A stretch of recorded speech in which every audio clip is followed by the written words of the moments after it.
Hello everyone, welcome back to Phone Questions channel. I'm Vera. In this video, I will show you how to add RAM extend or virtual RAM on your Infinix Smart 9. Okay, let's get right into the tutorial. Don't forget to click like in this video and click subscribe in this channel. Thank you. Okay, first thing first, open your settings menu and then go to special function, click it. Okay, next you open memfusion, click it.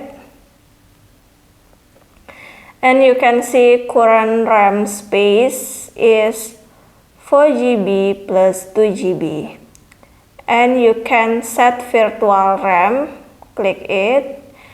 And you can add virtual RAM on your device until 4 GB.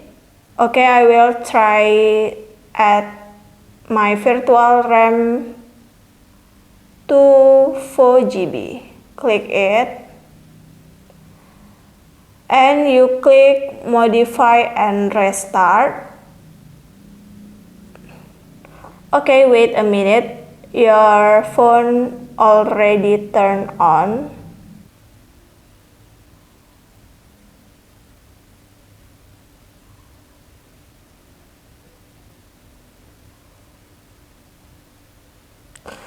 Yep, I will check. Open settings menu and then special function, memfusion, and yep, successfully. You can see my RAM space is 4 GB plus 4 GB virtual RAM. So guys, this was my tutorial. I hope to be useful for you. Don't forget to click like in this video and click subscribe in this channel. Thank you.